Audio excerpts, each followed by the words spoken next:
इसको याद करने का एक बहुत ही सिंपल सा ट्रिक है, आपको एक लाइन याद रखनी है। तो मतलब कि यह प्रयोग हमेशा 100% सही परिणाम दे ऐसा तो नहीं है यार। ये बंदा ना अलग अलग जगह जाके अपने धर्म बदल लेता है, ठीक है ना, दोगलापन। इसलिए ना लाइफ में कमज़ोर रहना एक बहुत बड़ा पाप कह सकते हो, गुनाह कह सकते हो। तो कमज़ोर नहीं रहना sir. Hello Hindi medium academy में आप सभी का स्वागत है। तो देखो यार, आज इस वीडियो में हम देखने वाले हैं जो आपका अध्याय 3 है विज्ञान का, धातु एवं अधातु, इसके अभ्यास के प्रश्न उत्तर। मतलब कि अभ्यास कहने का क्या मतलब है, जो एनसीईआरटी जहाँ पे आपका चैप्टर 1 खत्म होता है एनसीईआरटी का, उसके एंड में जो क्वेश्चंस होते हैं उनकी हम बात करेंगे। जो अध्याय के बीच में प्रश्न होते हैं यानी पाठगत प्रश्न, उनको हम किसी और वीडियो में देखेंगे। चलिए शुरुआत करते हैं, ठीक है। बहुत ही आसानी से मैं आपको ये चैप्टर के जितने भी क्वेश्चन है समझा दूंगा। अगर आपने ये चैप्टर नहीं भी पढ़ा है ना, तो जो भी कॉन्सेप्ट आपको चाहिए उस क्वेश्चन को समझने के लिए सब मैं साथ के साथ बताता चलूंगा, टेंशन मत लेना। चलिए शुरुआत करते हैं। पहला जो प्रश्न है इसमें क्या बोल रहा है, निम्नलिखित में कौन सा युगल विस्थापन अभिक्रिया प्रदर्शित करता है। विस्थापन अभिक्रिया में क्या होता है पहले आपको ये पता होना चाहिए, तभी आप ये क्वेश्चन कर पाओगे। तो विस्थापन अभिक्रिया में क्या होता है कि अधिक अभिक्रियाशील तत्व कम अभिक्रियाशील तत्वों को उसके यौगिक से विस्थापित कर सकता है। तो मतलब यहाँ पर जितने भी ऑप्शन दिए गए हैं आपको पहले पता होना चाहिए कि कौन ज़्यादा अभिक्रियाशील है, कौन कम अभिक्रियाशील है। पहले इसी की बात कर लेते हैं। इसको याद करने का एक ट्रिक है, ठीक है। इसको याद करने का एक ट्रिक है। इसमें जैसे आप ऊपर से नीचे जाओगे, जितना ऊपर उतनी अधिक अभिक्रियाशील धातु, जैसे जैसे नीचे जाओगे तो अभिक्रियाशीलता घटती जाएगी। इसको याद करने का तरीका क्या है सर, इसको याद करने का एक बहुत ही सिंपल सा ट्रिक है। इसको याद करने का एक बहुत ही सिंपल सा ट्रिक है। आपको एक लाइन याद रखनी है, काशीनाथ का माली आलू जरा फीके पकाता है, कौन है आगे आओ। ठीक है, अब इससे आप कैसे याद कर लोगे, देखो यहाँ पे सबसे ऊपर पोटेशियम, सोडियम, कैल्शियम, इस तरह से चीजें चलती हैं, आगे मैग्नीशियम, एल्युमिनियम, ठीक है। तो यहाँ से काशी, देखो काशी के से हो सकता है, मतलब के से पोटेशियम, एन से नाथ, Na सोडियम का फॉर्मूला है, मतलब सिंबल है, ठीक है। और का यानी Ca कैल्शियम, ठीक है। माली M से Mg मैग्नीशियम, आलू Al एल्युमिनियम, जरा Z से जरा, Z से जिंक, ठीक है। फी के Fe फी, ठीक है, आयरन, ठीक है। पकाता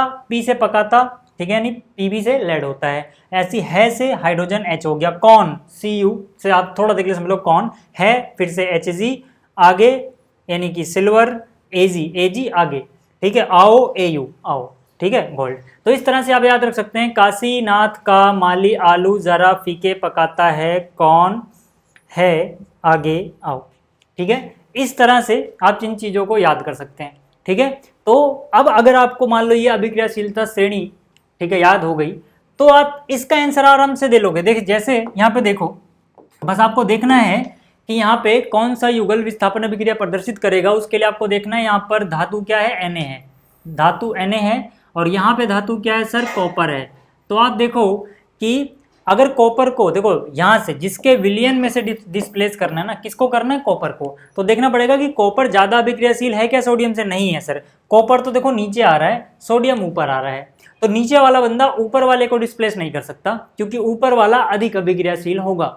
तो यहाँ पर तो सोडियम ज़्यादा अभिक्रियाशील है कॉपर से, तो कॉपर उसको जाएगा ना हटाने, कुछ नहीं कर पाएगा उसका। तो मतलब यहाँ पर तो कोई रिएक्शन ही नहीं होगी, यहाँ पर कोई रिएक्शन नहीं होगी, ठीक है। यानी कि यहाँ पे अगर आप लिखना चाहोगे NaCl+ में कॉपर, तो क्या ये विस्थापन अभिक्रिया दिखाएगा सर, नहीं दिखाएगा, पहली बात, ठीक है। अच्छा, जैसे ही, ठीक है, जैसे ही आपको इतना समझ में आया कि चलो यहाँ तो नहीं बात बन रही, आगे देखो तो यहाँ पे क्या है, मैग्नीशियम, और यहाँ पर क्या है, एल्युमिनियम। यहाँ पर क्या है, ये एल्युमिनियम है सर, ठीक है। यहाँ पर क्या है, एल्युमिनियम Al।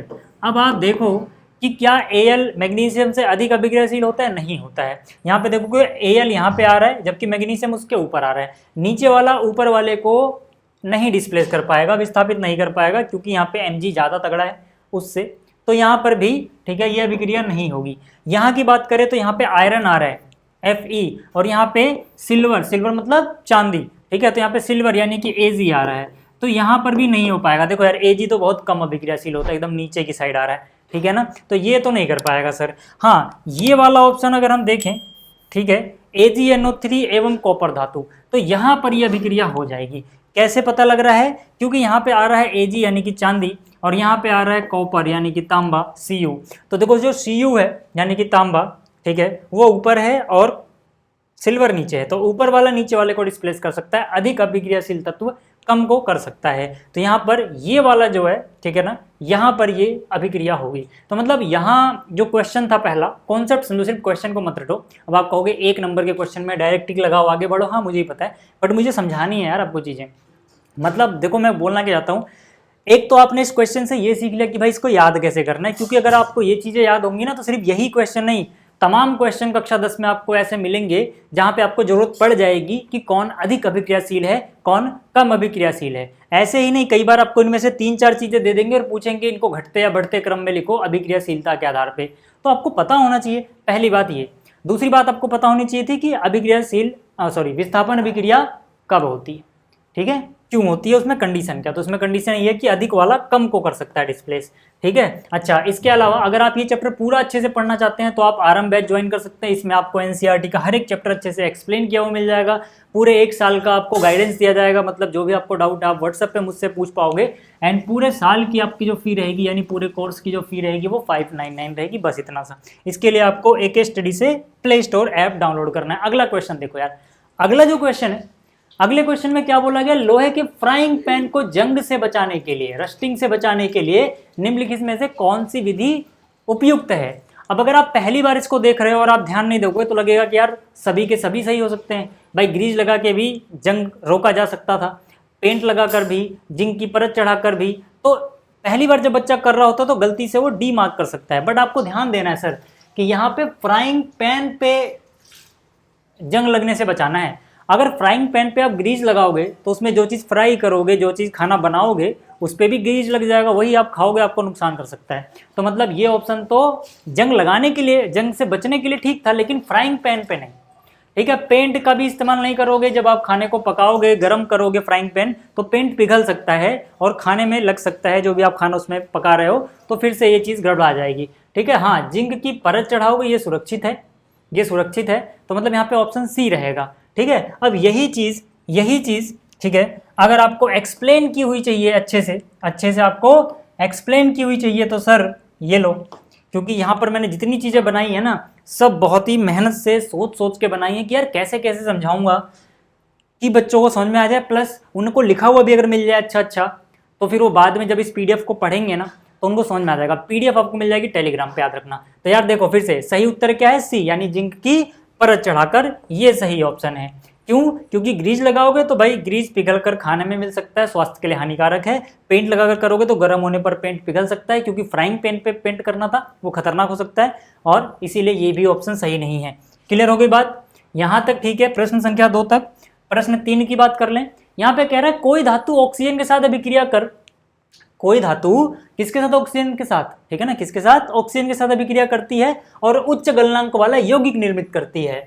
यह यौगिक जल में विलेय है, यह तत्व क्या हो सकता है। तो पहली बात जो आपको इन्फॉर्मेशन मिली ना, उसको लिखते रहा करो अच्छे से। मतलब देखो सबसे पहली बात कह रहा है, ऑप्शन अभी मत देखो, हटाओ ऑप्शन को भी। कोई धातु है, ठीक है, और धातु ऑक्सीजन के साथ यानी O2 के साथ अभिक्रिया करती है। अभिक्रिया करके कुछ तो बनाती है सर, वो कुछ तो बनाती है ऐसा, ठीक है। अभी हो सकता है कोई और प्रोडक्ट भी बने, बट मेन प्रोडक्ट को ध्यान दो कि कुछ तो बनाती है, जिसकी 2 खास बातें हैं। 2 खास बातें क्या हैं कि पहला तो इसका उच्च गलनांक है। पहला क्या है, इसका उच्च गलनांक है, यानी कि गलेगा ये बहुत हाई टेम्परेचर पे, ठीक है ना, बहुत ज़्यादा हीट करना पड़ेगा तब ठोस से द्रव अवस्था बदलेगा, उसको गलनांक बोल देंगे, है ना, मिनिमम टेम्परेचर जिसपे कोई चीज़ पिघलने लगे, ठीक है। तो उसका बहुत उच्च गलनांक है। पहली बात तो ये है यहाँ पर जो भी चीज़ बन रही है।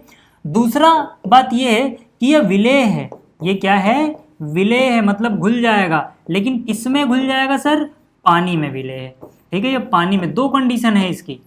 अब जब आपने क्वेश्चन से समझ लिया कि यार कोई धातु है जो ऑक्सीजन के साथ अभिक्रिया कर रही है और कुछ तो ऐसा प्रोडक्ट बना रही है जो बहुत ज़्यादा हाई, ठीक है ना, उच्च गलनांक पे है और विलेय है पानी में। अब आ जाओ ऑप्शन क्या क्या दिया हुआ। ऑप्शन दिया हुआ है कैल्शियम, कार्बन, सिलिकॉन, लोहा। एक बात बताओ यार, अगर मान लो आपको तुक्का लगाना हो तो इनमें से कौन सा ऑप्शन एलिमिनेट कर सकते थे। मैं ये कह रहा हूँ कि मान लो अगर आपको नहीं आता था ये क्वेश्चन, पेपर में आपको देखने को मिल गया है ना, तो आप ऐसे ना अपने दिमाग में कुछ तरीके रखना जिससे कुछ ऑप्शन एलिमिनेट हो सकते हो। हालांकि ये क्वेश्चन हमें तो आता है, बट फिर भी कार्बन यहाँ पे डायरेक्टली एलिमिनेट हो जा रहा है। क्यों हो जा रहा है, क्योंकि बात की गई है धातु की। बात किसकी की गई है, धातु की। कार्बन धातु ही नहीं होता, तो एक ऑप्शन तो ऐसे एलिमिनेट हो जाएगा। अगर आपको तुक्का लगाना होगा आप बाकी के 3 में से लगाओगे। लेकिन मान लो अगर हमें प्रॉपर तरीके से करना है और हमने इस बात पे ध्यान नहीं दिया, कि कार्बन धातु है या धातु है, इस बात पे हमने ध्यान नहीं दिया।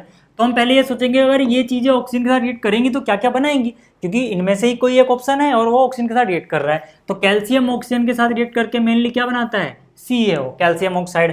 कार्बन अगर रिएक्ट करेगा तो मेनली दो चीज़ें बना सकता है, कार्बन डाइऑक्साइड बना सकता है या फिर कार्बन मोनोऑक्साइड बना सकता है। सिलिकॉन अगर रिएक्ट करेगा तो मेनली ये सिलिका बना सकता है, SiO2 बना सकता है। लोहा अगर रिएक्ट करेगा तो लोहा फिर से मेनली दो चीज़ें बना सकता है।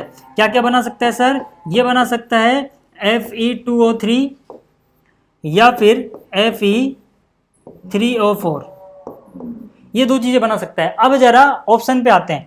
कहानी में बोला गया था सर, कहानी में बोला गया था कि उच्च गलनांक होना चाहिए, ठीक है। तो देखो यार ये ऑप्शन तो ऐसे ही कैंसिल आउट हो गया, ठीक है, तो वैसी गैसियस फॉर्म में है, ठीक है। बाकी चीज़ों अगर हम देखें, ठीक है, तो इसका भी उच्च गलनांक होता है, इसका भी उच्च गलनांक होता है, इसका भी उच्च गलनांक होता है, इसका भी उच्च गलनांक होता है, यहाँ तक तो ठीक था। लेकिन पानी में घुलना चाहिए, ठीक है, तो ये पानी में घुलता नहीं है, ये भी पानी में नहीं घुलता, ये भी पानी में नहीं घुलता, ये पानी में भी घुलता है। तो ऑप्शन कौन सा होगा, ए। क्यों, क्योंकि इसकी रिएक्शन आपने पढ़ी हुई है, भले आपने ये ना पढ़ा हो कि पानी में घुलते हैं कि नहीं। देखो यार आयरन, ठीक है ना, का ऑक्साइड है, पानी में नहीं घुलता है सर, ये पानी में विलय नहीं होता है ना। सिलिकॉन का ऑक्साइड है, पानी में नहीं घुलता है। ये कैल्शियम ऑक्साइड घुल जाता है, क्यों, क्योंकि आपने पढ़ा है यार बहुत बार, याद करो, ये वाली रिएक्शन आपने पढ़ी नहीं है क्या, ध्यान दो, जाना पहचाना लग रहा है क्या कुछ, ठीक है ना। कैल्शियम हाइड्रोक्साइड बनता है जब इसको पानी में घोला जाता है, यानी कि ये दोनों कंडीशन को टिक कर रहा है। इसका गलनांक भी बहुत हाई होता है और ये पानी में विलय भी हो जाता है। अब अगर आपको ये घिचपिच से समझ में आ गया है तो जरा इसका एक्सप्लेनेशन अगर अच्छे से आपको देखना है। हालांकि ऑप्शन तो आपको टिक लगाना है बस सर, ऑप्शन में आप क्या करोगे, ऑप्शन में आप टिक लगा दोगे सीधा कि भैया देखो कैल्शियम सही है, इस पर टिक लगाओ, आगे बढ़ो, क्योंकि MCQ वाला सवाल है, बहुविकल्पीय प्रश्न है। लेकिन सर आपको दिमाग में अच्छे से समझ में तो आना चाहिए। अपने समझने के लिए देखो ये आप लिख सकते हो कॉपी में, पेपर में सिर्फ टिक लगाना, बट PDF में मैंने सब कुछ क्यों लिखा, ताकि मुझे समझाने में, ठीक है, समझाना तो खैर इसके बिना ही मैंने समझाया, इसको देखे बिना ही, बट आप जब ये PDF पढ़ रहे हो ना तो आपको समझ में आ जाए कि वो ऑप्शन क्यों है। तो ध्यान से देखना, फिर से जो मैंने बताया वही लिखा हुआ है कि भाई जो कैल्शियम है ये ऑक्सीजन से जब अभिक्रिया करेगा तो कैल्शियम ऑक्साइड बनाता है, और कैल्शियम ऑक्साइड का याद रखना, कैल्शियम ऑक्साइड का जो गलनांक होता है ना बहुत ऊंचा होता है, लगभग इतने डिग्री सेल्सियस, ठीक है ना। इसका निशान का मतलब है अप्रोक्सीमेटली लगभग, ठीक है। और ये जल में घुलकर CaOH ट्वाइस, जिसे चूने का पानी कहते हैं, ये पढ़ाया भी था, स्लेक्ट लाइम, ठीक है, बनाता है। मतलब सही कौन सा ऑप्शन है, ऑप्शन ए। अच्छा बी गलत क्यों है ये भी मैंने आपको समझा दिया कि भाई कार्बन ऑक्सीजन से रिएक्ट करके या तो CO2 बनाता है मेनली या CO बनाता है, ठीक है। ये गैसें हैं और उच्च गलनांक वाले ठोस यौगिक ही नहीं है, हमसे पूछा गया था उच्च गलनांक वाला ठोस यौगिक, जबकि ये क्या है, ये गैसेस हैं। तो ये ऑप्शन तो ऐसे ही कैंसिल हो गया, ठीक है। अच्छा सी की बात करें तो सिलिकॉन, ये भी सिलिका बनाता है, ये उच्च गलनांक वाला तो है, जैसे कि मैंने कहा था इसका गलनांक उच्च है, लेकिन ये पानी में घुलता नहीं है सर, इसलिए कैंसिल हो गया। और लोहा जो है, ठीक है, ऑक्सीजन के साथ रिएक्ट करके या तो ये बनाता है या तो ये बनाता है, इन दोनों के गलनांक उच्च होते हैं, लेकिन ये पानी में घुलनशील है, इसीलिए जो ऑप्शन सही था, इसीलिए जो ऑप्शन सही था वो ऑप्शन ए था। अब समझ में आ गया। देखो मैंने ना हर जगह एक्सप्लेन की हुई है चीज़ों को, हर जगह चीज़ों को एक्सप्लेन भी किया हुआ है, तो आपको सारी चीज़ें अच्छे से मिल जाएंगी, ठीक है, टेंशन मत लेना। जैसे ये वाला क्वेश्चन है, खाद्य पदार्थ के डिब्बों पर जिंक की बजाय टिन का लेप क्यों होता है, ठीक है, टिन का लेप होता है क्योंकि, कारण बताना इसका, ठीक है। तो इनमें से कौन सा ऑप्शन है, देखो टिन क्यों यूज होता है, क्योंकि टिन की अपेक्षा जिंक अधिक अभिक्रियाशील होता है, मतलब टिन कम अभिक्रियाशील होता है। तो अगर टिन कम अभिक्रियाशील है तो वो खाना जो भी आप उसमें रख रहे हो, ठीक है ना, जिस चीज़ के लिए भी इस्तेमाल कर रहे हो, उसमें जो खाद्य पदार्थ है वो उससे रिएक्ट नहीं करेगा, उसके अंदर भी तो कुछ केमिकल होगा ना, जो खाद्य पदार्थ है वो रिएक्ट करके कुछ जहरीली चीज़ नहीं बनाएगा। इसी को अच्छे से लिखा हुआ है, सही उत्तर क्या है, सी है ना। टिन की अपेक्षा जिंक अधिक अभिक्रियाशील है, मतलब टिन कम अभिक्रियाशील है। खाद्य पदार्थ के डिब्बों पर जिंक के बजाय टिन का लेप इसलिए किया जाता है क्योंकि टिन जिंक की तुलना में कम अभिक्रियाशील होता है, जिससे यह भोजन में मौजूद अम्ल के साथ प्रतिक्रिया नहीं करता। इस प्रकार जिंक के साथ प्रतिक्रिया करके भोजन को जहरीला बनने या दूषित करने के बजाय टिन लेप भोजन को सुरक्षित रखता है, ठीक है। ये समझने के लिए सर फिर से ऑप्शन में तो आपको बस आंसर लिखना होता है, MCQ में तो आपको बस आंसर ही लिखना होता है। अगला क्वेश्चन देखो यार, अगला क्वेश्चन बहुत ही इंपॉर्टेंट है, ठीक है, इंपॉर्टेंट मार्क कर सकते हो इसको, हो सकता है आपको ये एग्जाम में देखने को मिल जाए, हो सकता है आपको एग्जाम में देखने को मिल जाए, ठीक है। यहाँ पे क्या है, आपको एक हथौड़ा दिया गया है, बैटरी दी गई है, बल्ब दिया गया है, तार दिया गया है, स्विच दिया गया है, इतनी चीज़ें आपको दी गई हैं। ऑप्शन ए में पूछा गया भाई इन सभी चीज़ों का उपयोग करके धातुओं एवं अधातुओं के नमूनों के बीच आप विभेद कैसे करेंगे, डिफ्रेंशिएट कैसे करेंगे, अंतर कैसे बताएंगे। अगला बोला गया है कि धातुओं एवं अधातुओं में विभेदन के लिए इन परीक्षणों की उपयोगिताओं का आकलन कीजिए। एक एक करके बात करते हैं। पहले बात कि अगर आपके पास हथौड़ा है तो फिर अगर आपको कुछ चीज़ें दे दें और आपसे पूछें भाई धातु है या धातु है, तो आप कैसे बताओगे। भाई धातुओं को अगर हथौड़े से पीटा जाए तो वो फैलती हैं, उनकी चादर बनाई जा सकती है, ठीक है ना। पढ़ा था ना आपने आघातवर्धनीयता, ठीक है। तो यहाँ पे हम चीज़ों को हथौड़े से पीटेंगे जिसका भी हमें टेस्ट करना है, ठीक है। अगर वो पीटने पे फैल रही है तो इसका मतलब कि वो क्या है, वो धातु है, ठीक है ना। बहुत हद तक चांसेस है कि वो धातु है। और अगर वो पीटने पे भंगुर मतलब टूट जा रही है, भंगुर मतलब चकनाचूर हो जा रही है, तो वह धातु है, ठीक है। दूसरा क्या, जो बैटरी दी गई है उसका इस्तेमाल कैसे करोगे। ध्यान से देखना कि भाई आपने यहाँ पर, ठीक है ना, जो बैटरी दी गई थी आपने क्या किया, सर एक बैटरी, ये बैटरी का सिंबल है, ठीक है, ये इसका पॉजिटिव टर्मिनल होता है और जहाँ पे छोटा वाला निशान है वो नेगेटिव टर्मिनल होता है। आपने बैटरी ली और एक वायर के थ्रू, ठीक है, यहाँ पे एक बल्ब अटैच कर दिया, यहाँ पे आपने स्विच लगाया सर, ठीक है, और तार को इधर लेके आए, ठीक है ना। बहुत बेसिक सा सर्किट बनाया मैंने, ठीक है। यहाँ पर, ठीक है, यहाँ पर बस तार के बीच में खाली जगह छोड़ दी, मतलब सर्किट अभी पूरा नहीं है सर। अब आप क्या करते हो, जो भी आपको मटेरियल दिया गया है, मान लो अगर आपको कार्बन दिया गया है तो यहाँ कार्बन रखोगे, आयरन दिया गया है तो आप आयरन रखोगे, जो भी आपको दिया गया है वो यहाँ से सर्किट पूरा करने की कोशिश करोगे। मतलब ये जो भी नमूना आपको दिया गया है जो आपको टेस्ट करना है सर, ठीक है।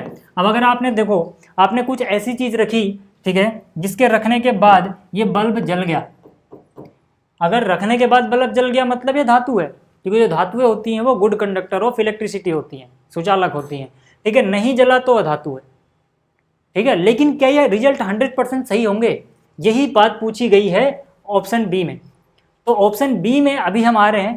पहले ए को लिखना कैसे, ये तो मैंने समझाया, लिखना कैसे है, लिखोगे आप ऐसे, ठीक है ना, लिखोगे आप ऐसे कि विद्युत चालकता का परीक्षण अगर आपको करना है, ठीक है, तो आप क्या करोगे, तारों को बैटरी बल्ब स्विच से जोड़कर एक सर्किट बनाओगे, जैसे कि यहाँ पे दिख रहा है, डायग्राम भी बना देना, ठीक है।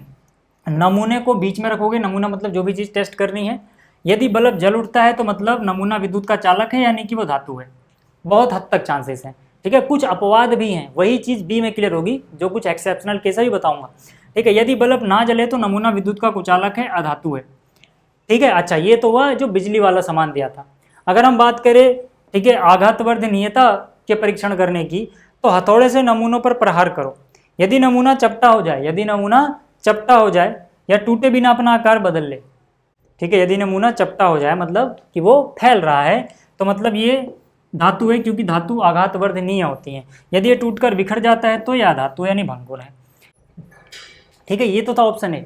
अब अगर मैं ऑप्शन बी की बात करूँ तो बोला गया धातुओं एवं अधातुओं में विभेदन के लिए इन परीक्षणों की उपयोगिताओं का आकलन कीजिए।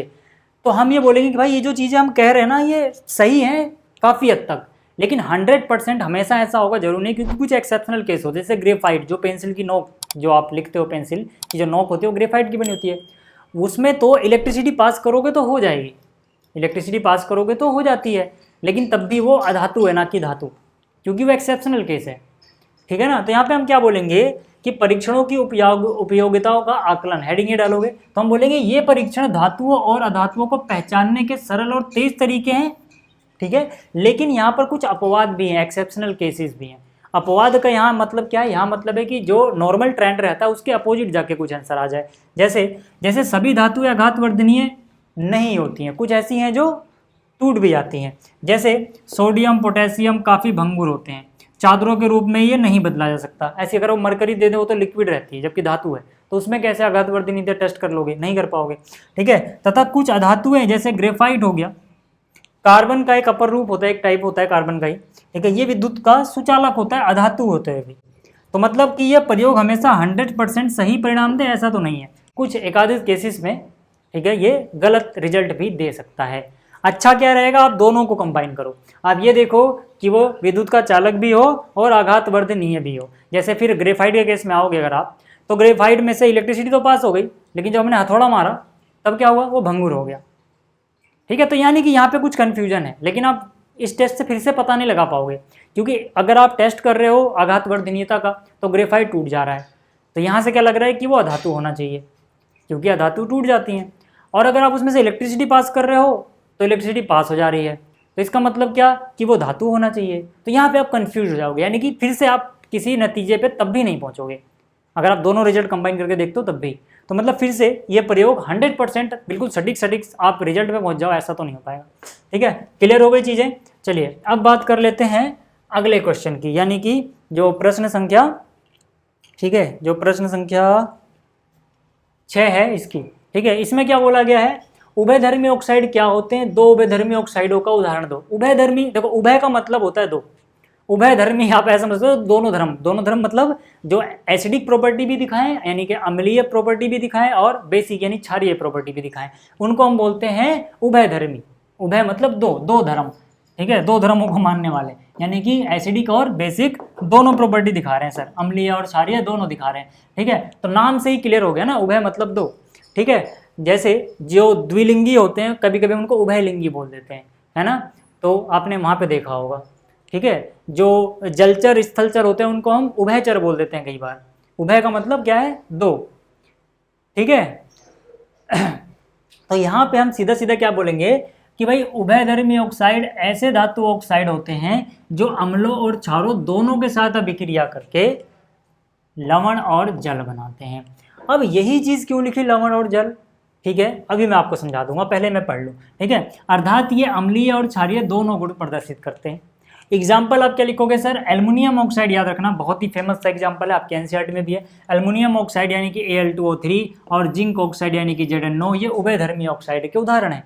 अब कहानी में क्या आया था, लवण और जल, क्योंकि देखो आपने एक चीज़ पढ़ रखी है, ठीक है, आपने एक चीज़ पढ़ रखी है सर कि अम्ल, ध्यान से देखना, अब इसी रिएक्शन की मदद से आपको ये चीज़ें समझ में आएंगी। यहाँ पे लिखा तो हुआ है, आपको रिएक्शन दिख रही होंगी सामान्य सी, बट इनका एक डीप मीनिंग है, वो समझो। ठीक है, कि देखो अगर आपने अम्ल लिया, ठीक है, प्लस में आपने कोई क्षारक लिया, ठीक है, इनकी रिएक्शन कराई, तो ये क्या बनाते हैं सर, ये लवण बनाते हैं यानी कि सॉल्ट, प्लस में जल यानी कि पानी बनाते हैं सर। ठीक है, इसका क्या मतलब है कि अम्ल अगर किसी चीज़, मान लो ये चीज़ मुझे नहीं पता कैसी थी, ये चीज़ मुझे नहीं पता मान लो कैसी थी, ठीक है, तो अम्ल ने किसी चीज़ के साथ रिएक्ट करके ये दोनों चीज़ें बना दी, मतलब वो चीज़ पक्की बात है क्षारक रही होती। ठीक है, और ऐसी मान लो अगर मुझे ये चीज़ पता है कि चलो ये तो क्षारक है, और ये चीज़ मुझे नहीं पता थी, लेकिन क्षारक ने किसी चीज़ का रिएक्शन करा और यही दोनों चीज़ बनाई, तो मतलब दूसरी वाली चीज़ अम्ल थी, क्योंकि अम्ल क्षारक के साथ या क्षारक अम्ल के साथ, एक चीज़ अम्ल होनी चाहिए, एक चीज़ क्षारक, तब ये दो चीज़ें बनती हैं। अब अगर आपको इतना समझ में आया, अब जरा आप इस रिएक्शन को देखो। इस रिएक्शन में आपको HCl के बारे में क्लियर पता है सर, मान लो ये आपको नहीं पता कि Al2O3 क्या है, तो भाई इसके बारे में आपको अच्छे से पता है कि यार ये तो अम्ल है, ध्यान दो, ये तो अम्ल है। अब आप कहोगे अम्ल ने किसी के साथ रिएक्शन किया तो ये एक सॉल्ट होता है, यानी कि एक लवण है सर, ये क्या है, एक लवण है, और आपको पता है कि ये तो क्या बना रहा है, पानी, जल। आपने देखा अम्ल किसी के साथ रिएक्शन कर रहा है और लवण और जल बन रहे हैं, आप फटाक से नतीजे पहुंचोगे यार ऐसा तो तभी हो सकता है जब अम्ल क्षार के साथ रिएक्शन करे। अम्ल किसके साथ रिएक्शन करे, क्षारक के साथ। तो ऐसे तो क्या निकल के आ रहा है कि भाई Al2O3 क्षारक है, यहाँ पे जो कैसी प्रॉपर्टी शो कर रहा है, क्षारक होने की, पहला धर्म इसका कि क्षारक है। ठीक है, बट अब फिर से क्या हुआ, NaOH के पास से रिएक्ट कराया इसको। अब आपको NaOH के बारे में तो पता है सर, NaOH, ठीक है ना, NaOH क्षार या क्षारक दोनों बोल सकते हैं, जो क्षारक पानी में घुल जाता है उन्हें क्षारक बोलते हैं, पानी में घुल जाता है। ठीक है, हर क्षार एक क्षारक भी होता है, इसलिए मैंने ऐसे लिख दिया। ठीक है, NaOH क्षारक है। अब आपने देखा कोई क्षारक किसी के साथ रिएक्ट कर रहा है, भाई क्षारक किसके साथ रिएक्ट कर सकता है, अम्ल के साथ, तभी ये दो चीजें बनेंगी। आपने देखा फिर से NaAl2, ये एक लवण ही है सर, ये एक लवण ही है, और आपको ये साफ साफ नजर आ रहा है कि एक पानी ही है, ये क्या है, पानी है। आपने फिर से देखा यार क्षारक के साथ जब ये चीज रिएक्ट कर रही है तो लवण और पानी बन रहा है। क्षारक के साथ कौन रिएक्ट कर सकता है ऐसे, जो लवण और पानी दे, क्षारक के साथ अम्ल। तो यानी कि अब तो क्या नजर आ रहा है, अब ये नजर आ रहा है कि अब ये अम्ल है, अब ये कैसे रिएक्शन कर रहा है, अम्ल की तरह। मतलब अगर आप ऊपर वाली रिएक्शन, आप समझ में आए रिएक्शन का मतलब क्या है। अब आप ऊपर वाली रिएक्शन देखते हो तो अम्ल को जब Al2O3 यानी एल्युमिनियम के ऑक्साइड के साथ रिएक्ट कराया गया तो लवण और जल बना, जहां से हमें ये पता लगा कि यार Al2O3 यहाँ पे क्षारक की भूमिका निभा रहा है, क्षारक वाला धर्म निभा रहा है। ठीक है, जबकि हम नीचे अब देखें तो हमने देखा एक क्षारक के साथ भी ये रिएक्शन कर रहा है, तो यही दोनों चीजें बन रही है, यानी कि यहाँ पे ये अम्लीय प्रॉपर्टी शो कर रहा है। तो हमें ये समझ में आया कि यार ये बंदा ना अलग अलग जगह जाके अपने धर्म बदल लेता है, ठीक है ना, दोगलापन। तो यहाँ पर क्या, यहाँ पर ये जो है ये दोनों धर्म निभा रहा है, उभय धर्मी है, ऐसे याद रख सकते हो। समझ में आया? जैसे यहाँ पे एल्युमिनियम के ऑक्साइड के साथ हुआ, ऐसे आप जिंक ऑक्साइड लोगे, वो भी दोनों के साथ रिएक्ट करके अलग अलग जगह पे अलग अलग प्रॉपर्टी शो करेगा। समझ में आया? तो ऐसे धातु के ऑक्साइड जो दोगले होते हैं, मतलब उभयधर्मी होते हैं, दोनों धर्म निभाते हैं, एसिड और बेसिड, दोगला बोलना सही नहीं है, ठीक है, बट वो याद रखने के लिए, ठीक है, तो उनको हम बोलते हैं उभयधर्मी, ठीक है। और आपके एनसीईआरटी में ये दो एग्जाम्पल बहुत अच्छे से दिए गए हैं, चाहो तो आप पढ़ लेना एनसीईआरटी, और इसके बारे में अक्सर क्वेश्चन पूछा जाता है सर, ठीक है, एल्युमिनियम ऑक्साइड और जिंक ऑक्साइड, तो ये ना इंपॉर्टेंट मार्क करके चलो सर, ठीक है। मैं बोल दे रहा हूँ, आपको देखने को मिल जाएगा एग्जाम में, जब आप एग्जाम दे रहे होगे शायद मुझे याद भी कर रहे होगे कि हाँ भाई सर ने कहा था और ये आ गया, ठीक है, इसको इंपॉर्टेंट मार्क कर लेना ये चीज़, ठीक है ना, पूछी जाती है अक्सर। चलिए अगले क्वेश्चन पे चलते हैं, पीडीएफ आपको मिल जाएगा, फिर से याद दिलाता चलूँ टेलीग्राम पे, ठीक है। यहाँ पे क्या कह रहा है, दो धातुओं के नाम बताइए जो तनु अम्ल से हाइड्रोजन को विस्थापित कर देंगे, और दो धातुओं के नाम बताए जो ऐसा नहीं कर सकते हैं। भाई कौन विस्थापित कर सकता है, कौन नहीं कर सकता है, फिर से यहाँ पे किसका खेल आएगा, अभिक्रियाशीलता का, क्योंकि विस्थापन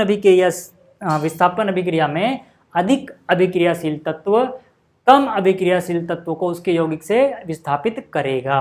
तो यहाँ पे पूछा गया हाइड्रोजन को विस्थापित करने के लिए, तो जब आप अभिक्रियाशीलता श्रेणी देखोगे ना जनाब, तो आपको नजर आएगा कि यार ये रहा हाइड्रोजन जो कि होता है एक अधातु, इसके अलावा बाकी यहाँ पे सब धातु हैं, इसीलिए इसको ऐसे ब्रैकेट में लिखा गया है, मतलब बताने के लिए कि यार यहाँ पर कुछ अलग बात है, ये धातु नहीं है अधातु है, बाकी सब धातु है, ठीक है। तो यहाँ पर जो हाइड्रोजन के ऊपर हैं वो हाइड्रोजन से अधिक अभिक्रियाशील है, मतलब वो हाइड्रोजन को डिस्प्लेस कर देंगे, और जो नीचे हैं सर वो इससे भी कम है, यानी कि नहीं कर पाएंगे, ऊपर वाले कर देंगे, ठीक है। तो बस आपको बस ये देखना है, तो कॉन्सेप्ट आपको समझ में आ गया। कॉन्सेप्ट पहले आपको पता होना चाहिए था कि किसी भी विस्थापन अभिक्रिया में अधिक अभिक्रियाशील तत्व कम अभिक्रियाशील तत्व को उसके यौगिक से विस्थापित कर देता है। अगर आपको इतनी बात पता थी, मतलब आपको कॉन्सेप्ट पता था, बस अब आपको क्या पता लगाना रह गया था कि आपको याद है कि नहीं है, क्योंकि अगर ये पता भी होगा और आपको याद ही नहीं होगा कौन हाइड्रोजन से ज़्यादा है अभिक्रियाशील, कौन हाइड्रोजन से कम है, तो वहाँ पे क्या ही उखाड़ लोगे भाई, ठीक है, तुक्का ही तब भी लगाना पड़ेगा। इसलिए इसको याद रखना, और इसको याद रखने का तरीका था,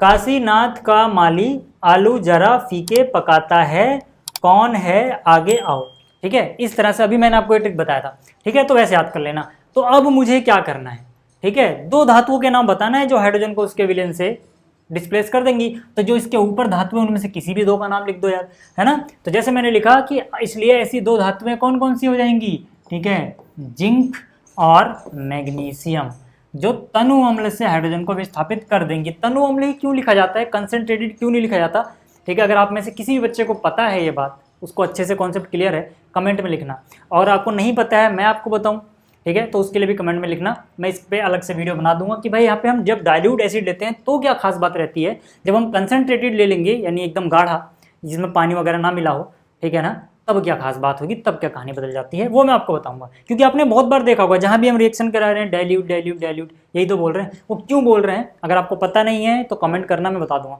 ठीक है। चलो यार, है ना, अभी इस वीडियो में क्यों नहीं बता रहा, क्योंकि आप कमेंट करोगे उससे इंगेजमेंट बढ़ेगी ना यार, ये वीडियो ज़्यादा लोगों तक पहुंचेगा। अब बता दूंगा फिर यार कमेंट कैसे करोगे, ठीक है, अब थोड़ी चालाकी तो बनती है भाई, ठीक है, ये बात समझ में आ गई। अब आगे देखो, अब हमें दो ऐसी धातुएं जो ऐसा नहीं कर सकती हैं, जो इसके नीचे वाली है, उनमें से किसी भी दो का नाम लिख दो, जैसे मैंने कॉपर और सिल्वर लिख दिया यार, समझ में आ गई बात, समझ में आ गई बात। और इसका रीजन भी समझा दिया, ऐसा इसलिए होता है क्योंकि सक्रियता श्रेणी में जिंक और मैग्नीशियम हाइड्रोजन के ऊपर हैं, मतलब अधिक अभिक्रियाशील हैं, जबकि कॉपर और सिल्वर, जिनका दो का एग्जांपल मैंने लिखा है यहाँ पे, वो हाइड्रोजन से नीचे हैं सर, मतलब कम अभिक्रियाशील हैं। आप चाहो तो रिएक्शन करके भी दिखा सकते हो कि जो ऊपर वाली धातुएं थी जिंक और मैग्नीशियम, आपको क्या करना है सर, कोई सा अम्ल लेना है डाइल्यूट, ठीक है। तो मान लो मैंने H2SO4 ले लिया डाइल्यूट सर, डाइल्यूट, ठीक है ना, तनु, डाइल्यूट मतलब तनु सर, तनु है ना, इसका मतलब है तनु, अब ये तनु किसी लड़की का नाम नहीं है, तनु मतलब डाइल्यूटेड, ठीक है, इसमें पानी मिलाया हुआ है ज़्यादा मात्रा में, ठीक है। देखो यार, अब यहाँ पे क्योंकि जिंक हाइड्रोजन से अधिक अभिक्रियाशील है, तो जिंक जाएगा, इसको लात मार के भगा देगा हट पे, SO4 के साथ। अब मैं आ रहा हूँ, मैं सेटिंग करूँगा इसके साथ, ये आ गया और इस बेचारे को दूर से भगा दे। इसकी सेटिंग पहले इससे थी, हाइड्रोजन की सेटिंग पहले SO4 के साथ थी, बट ये आया और उसकी गर्लफ्रेंड छीन ली, उस बेचारा अकेला पड़ा हुआ है, सिंगल हो गया, ठीक है। ऐसे ही मैग्नीशियम भी ज़्यादा तगड़ा है भाई, तगड़े लोग यही तो करते हैं यार, तगड़े लोग ही क्या, देखो जहाँ भी ज़्यादा पावर है, आपने अपने आसपास देख लो, पॉलिटिशियंस आपसे ज़्यादा पावर है तो उनकी लाइफ देख लो, अपनी लाइफ देख लो, आपके पैसे भी बैठ के खा रहे हैं वो लोग, ठीक है भाई, जो पॉलिटिशियन है या जो भी मतलब कहीं भी जिसने अपनी सत्ता स्थापित कर ली है, ठीक है, अब सारे पॉलिटिशियन ऐसा नहीं है, ठीक है, वैसे ईमानदार तो नाम अगर आपको पूछा जाए तो कोई नाम दिमाग में आएगा भी नहीं, ठीक है, बट फिर भी ठीक है, हो सकता है कोई हो, हमें ना बताओ, ठीक है, तो मतलब सारे तो ईमानदार नहीं है, लेकिन खेल वही है पावर का। अब आसपास कहीं भी नज़र उठा के देखो, जो पावर में है वो किसी को भी कहीं से भी उठा के फेंक सकता है। वही चीज़ डिस्प्लेसमेंट रिएक्शन में भी होती है सर। इसलिए ना लाइफ में कमज़ोर रहना एक बहुत बड़ा पाप कह सकते हो, गुनाह कह सकते हो, तो कमज़ोर नहीं रहना सर, ठीक है, शरीर से कमज़ोर हो, माइंड से, ठीक है, तेज रहो, ठीक है, पावरफुल रहो, ठीक है, माइंड एंड शरीर दोनों से रह सकते हो, दोनों से रहो, ठीक है, सोसाइटी में अगर आप पावरफुल रह सकते हो रहो, लेकिन बस इतना याद रखो कि आप अपनी ताकत का गलत इस्तेमाल ना करो, ठीक है, क्योंकि ज़्यादातर लोग जिनके पास ताकत आई वो अपनी ताकत को कंट्रोल नहीं कर पाते हैं। आप चाहे इतिहास उठा के देख लो, जितने भी बड़े बड़े राक्षस होते थे जैसे पहले, ठीक है ना, अगर मैं सिंपल सी बात बताऊँ तो वो क्या करते थे, वो लोग तपस्या करते थे, जब तक वो कमज़ोर थे वो उसी भगवान की पूजा कर रहे हैं, ठीक है ना, उन्हीं की तपस्या कर रहे हैं, ठीक है, और उन्हीं से शक्ति लेके जब वो पावरफुल हुए तो फिर उनसे वो पावर कंट्रोल नहीं हुई और फिर उन्होंने उसका दुरुपयोग किया, ठीक है। तो मतलब जिसके पास पावर होती है ना वो मनमानी करता है, ये ज़्यादातर रूल है सर। ये अगर आप इंसानों की बात कर लो, इंसान खुद को कहता है मैं सबसे अच्छा हूँ, मैं बहुत अच्छा हूँ, बट इंसान भी क्या कर रहा है यार, ठीक है, इंसान जानवरों से अधिक पावरफुल है, तो उसने देखो ना पूरी पृथ्वी पे कब्जा कर लिया, जानवरों के रहने के लिए जगह नहीं है, उनका जब मर्जी शिकार करता है, जैसे कितनी प्रजातियां विलुप्त कर दी, कुछ भी, क्यों? क्योंकि इंसान ज़्यादा पावरफुल है, आप खुद ज़्यादा पावरफुल हो, आप खुद वहाँ गिड़गिड़ाओगे, सिर्फ दूसरों की बात मत करो, आप भी खुद सोचो ना, इंसान खुद भी वहाँ गिड़गिड़ाता है जहाँ पे वो कमज़ोर पड़ने लगता है, जहाँ पे वो पावर में है फिर वो नहीं सोचता किसी की। यही चीज़ देखो इन एलिमेंट्स के साथ भी है भाई, जिंक ज़्यादा पावरफुल है तो हाइड्रोजन को हटा देगा जिसके साथ वो आराम से बैठा था, ठीक है, मैग्नीशियम हाइड्रोजन ज़्यादा पावरफुल, यहाँ पावरफुल करने का मतलब है ज़्यादा रिएक्टिव, ज़्यादा अभिक्रियाशील, ठीक है, ये हो रहा है। लेकिन अगर देखो यहाँ पे अब कॉपर फिर से धातु ही है, लेकिन अब हाइड्रोजन इससे तगड़ा है सर। अब कॉपर अगर हाइड्रोजन के पास जाएगा ना लात मारने, इसको भारी पड़ जाएगा हाइड्रोजन, कॉपर नहीं हटा पाएगा, कोई अभिक्रिया ही नहीं होगी। कॉपर देखो नीचे आ रहा है, कोई अभिक्रिया ही नहीं होगी, ठीक है, ऐसे ही यहाँ पर देख लो कोई अभिक्रिया नहीं होगी, क्योंकि एज ही नहीं डिस्प्लेस कर सकता सर हाइड्रोजन को, यहाँ होगी ही नहीं अभिक्रिया, कोई अभिक्रिया से कोई अभिक्रिया नहीं होगी, ठीक है ना। तो मतलब कहानी देखो यहाँ से भी हमें यही सिखाती है डिस्प्लेसमेंट रिएक्शन वाली, कि पावर होनी जरूरी है, क्योंकि अगर आप पावरफुल नहीं होगे तो कोई और आपको डिस्प्लेस कर देगा सर, कहीं भी किसी भी फील्ड की बात कर लो, है ना। और एक और बात, पावर आने के बाद उसे कंट्रोल, खुद को कंट्रोल करना जरूरी है, क्योंकि नहीं तो आप खुद उसका दुरुपयोग करने लग जाओगे, ठीक है। चलो आगे चलते हैं। यहाँ पे प्रश्न संख्या 8 की अगर हम बात करें तो यहाँ पे क्या बोल रहे हैं, किसी धातु M के विद्युत अपघटनी परिष्करण में आप एनोड, कैथोड एवं विद्युत अपघट्य किसे बनाएंगे। अब बच्चा जब इस क्वेश्चन को पहली बार पढ़ रहा होता है ना तो समझ में नहीं आता, साला एनोड क्या है, कैथोड क्या है, ये इलेक्ट्रोलाइट यानी कि विद्युत अपघट्य क्या है, वो समझता ही नहीं है पहली बात तो, और इनका क्या उपयोग है, कहाँ किसको रखेंगे, इसके पीछे लॉजिक क्या है, समझाता हूँ। देखो देखो देखो देखो, आज के बाद ना इसकी भैंस की आँख, ये जो क्वेश्चन है आपको बहुत ईजी लगेगा, ठीक है। मैं सिंपली समझाता हूँ आपको, एक मिनट रुक जाओ, कलर यही ठीक है। देखो पहले ध्यान से देखना, मैंने ना बहुत सिंपल भाषा में ये लिखा है। देखो यहाँ पे मैंने बोला एनोड, जिस धातु को शुद्ध करना है, मान लो M कोई धातु है, इसको शुद्ध करना है, उसी की मोटी और अशुद्ध पट्टी को एनोड के रूप में उपयोग किया था। एनोड क्या होता है भाई, यहाँ पे ना आप करंट पास करोगे, बैटरी जोड़ोगे, बैटरी का कोई पॉजिटिव टर्मिनल होगा, कोई नेगेटिव टर्मिनल होगा ना, तो जहाँ पर आप पॉजिटिव टर्मिनल जोड़ोगे, जिस इलेक्ट्रोड से आप पॉजिटिव टर्मिनल जोड़ते हो पॉजिटिव टर्मिनल, उसे क्या बोलते हैं, एनोड बोलते हैं। एनोड मतलब ये वाला इलेक्ट्रोड बैटरी के पॉजिटिव टर्मिनल से जुड़ा हुआ है, समझ में आ गया। अब यहाँ पे आप क्या करोगे, जिस धातु को शुद्ध करना है, मान लो धातु आपके पास है तांबा सर, थोड़ी देर के लिए मान लेते हैं, अब यहाँ पे किसी भी धातु हो सकती है कोई भी, बट यहाँ पे हम तांबे का एग्जांपल लेके चल रहे हैं Cu का समझने के लिए, ठीक है।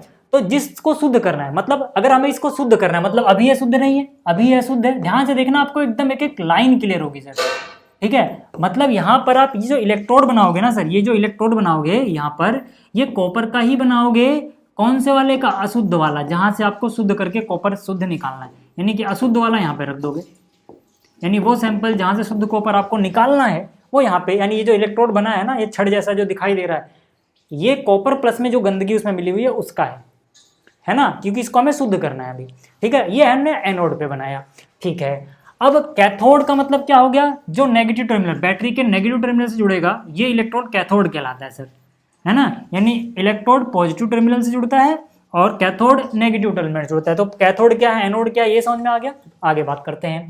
देखो कैथोड में क्या होगा, उसी धातु का, यानी अगर कॉपर का अशुद्ध, कॉपर को शुद्ध करना है तो कॉपर का ही वो बनेगा, कॉपर का ही ये बनेगा। फर्क कितना होगा, कॉपर का वो अशुद्ध वाला हिस्सा, यानी कि जहाँ पे सैंपल आपने लिया है जिसको शुद्ध करना है वो, और कहीं पे आपके पास प्योर कॉपर भी है ना, तो उससे ये बना दो, है ना। यानी कि ये भी कॉपर का ही रहेगा सर, ये भी कॉपर का ही रहेगा, लेकिन इसमें शुद्ध कॉपर यूज होगा और बहुत पतली सी पट्टी होगी, ठीक है ना। यानी कि उसी धातु M की एक शुद्ध और पतली पट्टी से कैथोड बनाया जाएगा। तो कैथोड, एनोड समझ में आ गया, वो वाला इलेक्ट्रोड जो पॉजिटिव टर्मिनल से जुड़ा है एनोड, वो वाला इलेक्ट्रोड जो नेगेटिव से जुड़ा हुआ है कैथोड, ठीक है। शुद्ध धातु कहाँ पे रखते हैं सर, कैथोड पे। अब इसको याद करने का तरीका बता दूँ, ठीक है, एक सिंपल सा ट्रिक है। और ये वाला कहाँ पे, ठीक है ना, एनोड पे। अब आपको क्या करना पड़ेगा, यहाँ पे एक विलियन लिया गया है सर, यहाँ पे जो डुबोया गया है ना, एक विलियन में डुबोया गया है। अब ये विलियन किस चीज़ का होगा, ये कॉपर का ही कोई विलियन होगा, मतलब जो धातु थी उसी का, है ना। तो विद्युत अवघट्ट जिसे हम इलेक्ट्रोलाइट बोलते हैं, धातु M के ही एक घुलनशील लवण का जलीय विलयन होना चाहिए ये। जैसे यहाँ पे कॉपर की बात करें तो कॉपर का ही, ठीक है, कॉपर के ही लवण का कोई जलीय विलयन है। जैसे यहाँ पे कॉपर सल्फेट, ठीक है ना, कॉपर सल्फेट समझते हैं ना, CuSO4, उसी का अम्लीकृत विलयन है सर ये। अब ऐसा होगा क्या, देखो यहाँ पर क्या है, यहाँ पर ये कॉपर होगा भाई, अशुद्धियों के साथ साथ कुछ तो कॉपर भी होगा इसमें। कॉपर क्या करेगा भाई, क्योंकि ये पॉजिटिव टर्मिनल से जुड़ा हुआ है, तो जो इस पे इलेक्ट्रॉन होंगे वो पॉजिटिव की तरफ अट्रैक्ट होंगे, यानी इलेक्ट्रॉन इधर फ्लो होना चालू कर देंगे। इलेक्ट्रॉन जब सर्किट जोड़ोगे, है ना, इलेक्ट्रॉन इधर फ्लो होना चालू कर देंगे, इलेक्ट्रॉन इधर फ्लो होंगे, करंट उधर फ्लो होगा, मतलब कॉपर में से इलेक्ट्रॉन निकलने लगेंगे। कॉपर में से इलेक्ट्रॉन निकलेंगे तो इलेक्ट्रॉन पे कैसा चार्ज आ जाएगा, पॉजिटिव चार्ज आ जाएगा। पॉजिटिव चार्ज किधर अट्रैक्ट होगा, नेगेटिव टर्मिनल की तरफ, इसी इलेक्ट्रोलाइट में से, मतलब इसी विलयन में से। विलयन इसीलिए ताकि यहाँ से फ्लो होके जा सके, यानी कि ये शुद्ध कॉपर समझ लो इसमें से निकला और जाके यहाँ इकट्ठा होने लग जाएगा, जाके यहाँ पे इकट्ठा होने लग जाएगा। ये रोड धीरे धीरे गलती जाएगी, मतलब इसमें से कॉपर कम होता जाएगा, है ना, इधर आता जाएगा, और जो इसकी गंदगी है वो नीचे बैठती जाएगी, जिसको हम बोलते हैं एनोड पंखीय अपद्रव्य। समझ में आया। तो कहानी में देखो यही हो रहा है।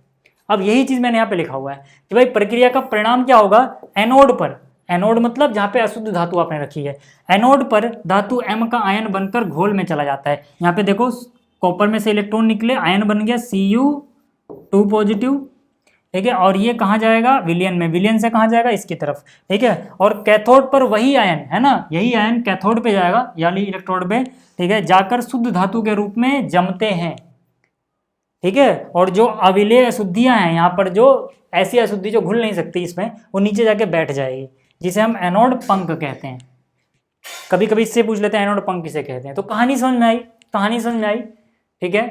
अब आपको दिख रहा होगा कि यहाँ से इलेक्ट्रॉन निकल रहा है, जहाँ से इलेक्ट्रॉन निकल रहा है मतलब वहाँ पे पॉजिटिव पना जा रहा है, पॉजिटिव चार्ज आ जा रहा है, ठीक है। तो यानी कि यहाँ पे अगर हम ऐसे देखें ऑक्सीडेशन रिडक्शन में, तो यहाँ पे ऑक्सीडेशन होता है सर, यहाँ पे ऑक्सीडेशन होता है, और जो इलेक्ट्रॉन को लेता है वहाँ पे रिडक्शन होता है सर, वहाँ पे क्या होता है, रिडक्शन होता है। इसको याद करने का ट्रिक, कभी कभी पूछते हैं कहाँ पे रिडक्शन होता है, कहाँ पे ऑक्सीडेशन होता है, ठीक है। तो इसको याद करने का ट्रिक याद रखना, एन ऑक्स बेल, ऑक्स मतलब बेल, एन ऑक्स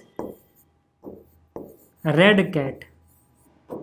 इसका मतलब क्या है, देखो एन मतलब, देखो एन कहाँ पे आ रहा है, यहाँ पे ए एन दिख रहा है, ए एन एनोड, यानी कि एनोड पे, एनोड पे OH मतलब ऑक्सीडेशन, ऑक्सीकरण, है ना, एनोड पे ऑक्सीडेशन होता है, और रेड का मतलब रिडक्शन, रिडक्शन कहाँ पे होता है सर, कैट मतलब कैथोड। आप ऐसे याद रख सकते हो, एन ऑक्स रेड कैट, एक बैल लाल बिल्ली। इसका मतलब याद करने का तरीका है, एनोड पे ऑक्सीडेशन, एनोड पे ऑक्सीडेशन, एनोड पे ऑक्सीडेशन, रिडक्शन कहाँ पे, कैथोड पे। समझ में आ गया, क्लियर हो गई बात।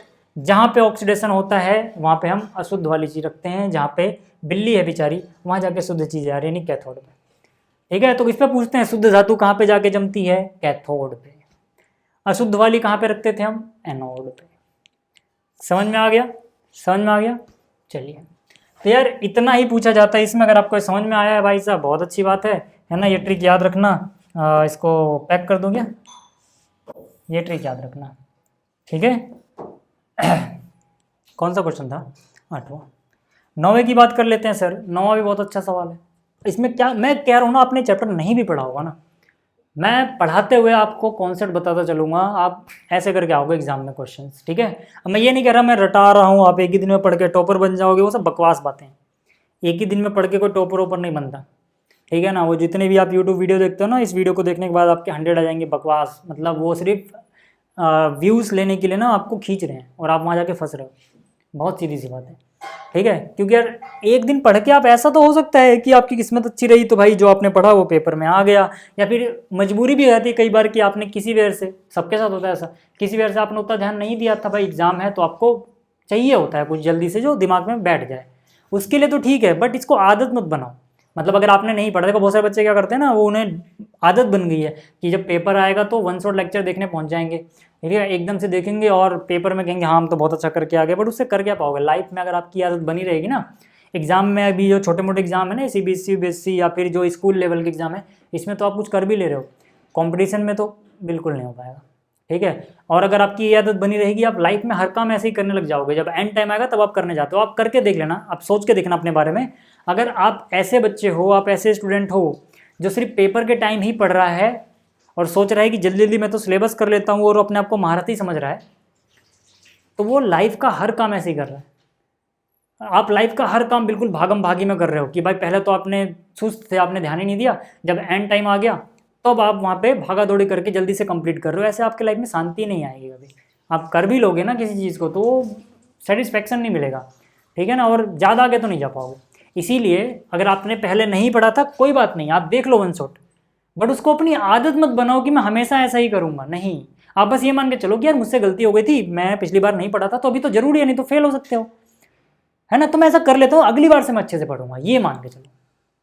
समझ में आई बात। तो यहाँ पे आ जाओ, यहाँ पे क्या कह रहा है, प्रत्यूष ने सल्फर चूर्ण को स्पैचुला में लेकर उसे गर्म किया, चित्र के अनुसार एक परखनली को उल्टा करके उसने गैस को इकट्ठा कर लिया था ना। तो भाई यहाँ पे देखो, उसने सल्फर का चूर्ण लिया, आग जलाई नीचे, और जो गैस निकल रही है उसको यहाँ पे इकट्ठा कर रहा है। चलो ठीक है, आगे क्या बोल रहा है, आगे बोल रहा है कि जो गैस इकट्ठी हुई ना, गैस की क्रिया क्या होगी, सूखे लिटमस पर या फिर गीले, आर्द्र मतलब गीले लिटमस पर, ऊपर की अभिक्रिया के लिए एक संतुलित रासायनिक अभिक्रिया मिलेगी। चलो ठीक है, तो पहले एक बात जो आपको कॉन्सेप्ट पता होना चाहिए इस क्वेश्चन को करने के लिए, कि अगर सर आपके पास सल्फर है, अगर आपके पास सल्फर है तो वो यहाँ पर जला रहे हो ना आप, मतलब वो ऑक्सीजन से रिएक्ट कर रहा है, तभी तो गैस बन रही है।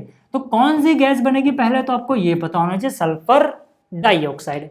अब अगर जैसे ही क्वेश्चन में आपको नजर आया कुछ भी और उसका लिंक दिया गया लिटमस के साथ, तो आपको पता होना चाहिए कि जो ये चीज़ बन रही है ये अम्लीय है कि क्षारीय है, क्योंकि यार वो अम्लीय या क्षारीय होगी उसी हिसाब से। भाई लिटमस का मतलब क्या, कि अम्ल या क्षार का टेस्ट करते हो उस पर, है ना। तो अब ये अम्लीय है कि क्षारीय आपको ये पता होना चाहिए, और ये कैसे पता होगा, इसके पीछे का जो कॉन्सेप्ट, मैंने क्या बोला कि मैं कॉन्सेप्ट बताता चलूंगा। देखो सल्फर होता है अधातु। अब आप कहोगे यार अधातु धातु की बात कर रहे हो, आप कह रहे हो अम्लीय क्षारीय, बता रहा हूँ। देखो जो अधातु के ऑक्साइड होते हैं ना सर, अधातु के जो ऑक्साइड होते हैं वो ज़्यादातर अम्लीय होते हैं, ज़्यादातर। कुछ एक्सेप्शनल केस भी हैं जहाँ पे उदासीन भी होते हैं, बट ज़्यादातर क्या होते हैं, अम्लीय होते हैं, ठीक है। तो अब जैसे ही आपको पता लगा कि भाई सल्फर तो एक अधातु था, अब जलाया गया मतलब इसका ऑक्साइड बना होगा, और हमें पता है कि अधिकतर अधातु के ऑक्साइड क्या होते हैं, अम्लीय होते हैं, और हमने ट्रिक से भी याद कर रखा है। अब इसका भी देखो ट्रिक मैंने बता रखा है, आपको दिमाग में याद ही नहीं करना यार ज़्यादा। अनिल, अनिल मतलब एक ट्रिक बताया था कि आ से अम्ल, ना से नीले को, ला से लाल कर देता है, यानी कि अम्ल नीले लिटमस को लाल करता है, लेकिन वहाँ पर गीलापन होना चाहिए सर, तभी ये प्रक्रिया हो पाएगी। और अगर क्षार होगा तो उसका उल्टा, लाल को नीला करता। हमें पता है कि ये जो धातु का ऑक्साइड बन रहा है ना SO2, ये अम्लीय है। अम्लीय मतलब कि गीले लिटमस पे क्या करेगा, नीले को लाल कर देगा, लेकिन सूखे पे कोई प्रभाव नहीं डालेगा सर, ठीक है, सूखे पे कोई प्रभाव नहीं डालेगा, ठीक है ना। ये भी आपको मैंने बताया हुआ है, अम्ल नीले को लाल करता है, इस ट्रिक से याद रखना अनिल, ठीक है।